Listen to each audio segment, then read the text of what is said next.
4 साल। 4 साल कोई छोटा वक्त नहीं होता।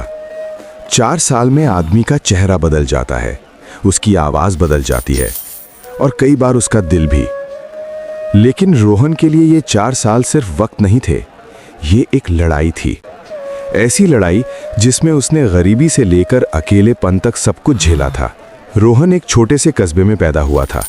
उसका पिता रामदयाल रेलवे स्टेशन के बाहर चाय की दुकान लगाता था और माँ शांति देवी दूसरों के घरों में झाड़ू पोछा करती थीं। दिन भर की मेहनत के बाद भी घर में कभी भरपेट खाना नहीं होता था। लेकिन माँ बाप की एक ही जिद थी, बेटा पढ़ेगा, हमारी तरह जिंदगी नहीं जिएगा। रोहन ने पढ़ाई की, रातों को स्टेशन की बेंच पर बैठकर किताबें पढ़ीं। कई बार भूखा सोया, कई बार फटे जूतों में स्कूल गया, लेकिन उसने हार नहीं मानी। और आज 4 साल बाद वही रोहन एक बड़े पद पर सरकारी अफसर बनकर शहर लौट रहा था। हवाई अड्डे से बाहर निकलते ही गाड़ी, सुरक्षा और पहचान सब कुछ उसके साथ था। लेकिन उसके दिल में सिर्फ एक ही ख्याल था, माँ बाप को बिना बताए देखूंगा, उन्हें सरप्राइज दूंगा।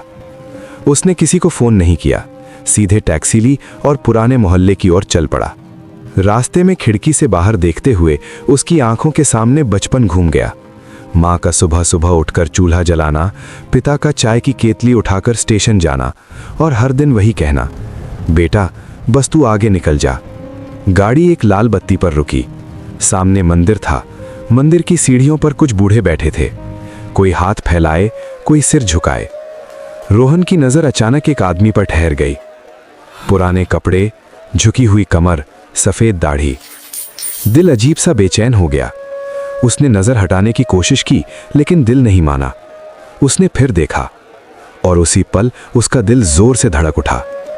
वो आदमी उसका अपना पिता रामदयाल था। रोहन के हाथ कांपने लगे। वो गाड़ी से उतरा, हर कदम भारी लग रहा था। पापा, बूढ़े ने सिर उठाया। आंखों में पहले खालीपन था, फिर पहचान। रोहन, दोनों की आंखों से आंसू बहने लगे। आसपास लोग थे, शोर था, लेकिन उनके लिए सब कुछ थम गया था। रोहन वहीं बैठ गया।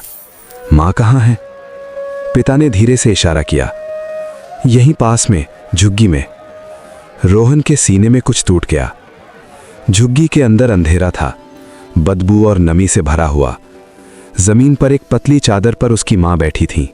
वही माँ जिसने अपने हाथों की चूड़ियां बेचकर उसकी किताबें खरीदी थीं।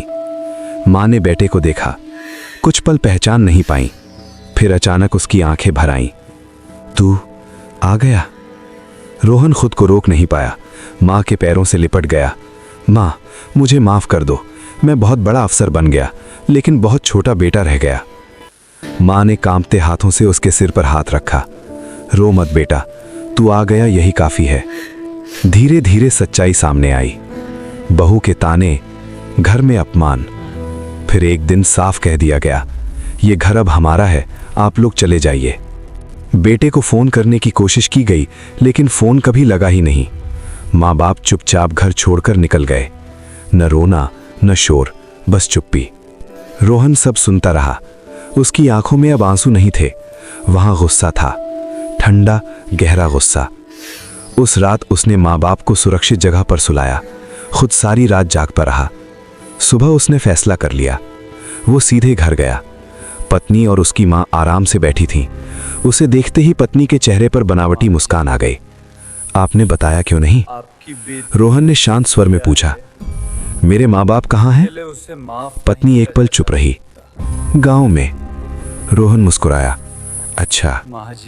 उस दिन उसने कुछ नहीं कहा, लेकिन अगले ही दिन उसने वही किया जिसकी किसी को उम्मीद नहीं थी। उसने सच सबके सामने रख दिया, रिश्तेदारों के सामने, समाज के सामने और कानून के सामने। लड़ाई आसान नहीं थी, बातें बनी, उंगलियां उठी, लेकिन रोहन पीछे नहीं हटा। अंत में फैसला आया। माँ बाप को सम्मान मिला, नया घर मिला और रोहन को सुकून। एक शाम माँ ने कहा, बेटा तू अकेला तो नहीं हो जाएगा? रोहन मुस्कुराया। नहीं माँ, आप दोनों मेरे साथ हैं, यही काफी है। ये कहानी सिर्फ रोहन की नहीं है, ये हर उस बेटे की है जो कामयाबी की दौड़ में पीछे छूटते माँ बाप को भूल जाता है। सवाल बस एक है, अगर कल आपके माँ बाप को आपकी जरूरत पड़े तो क्या आप सिर्फ कामयाब इंसान होंगे या एक अच्छे इंसान भी?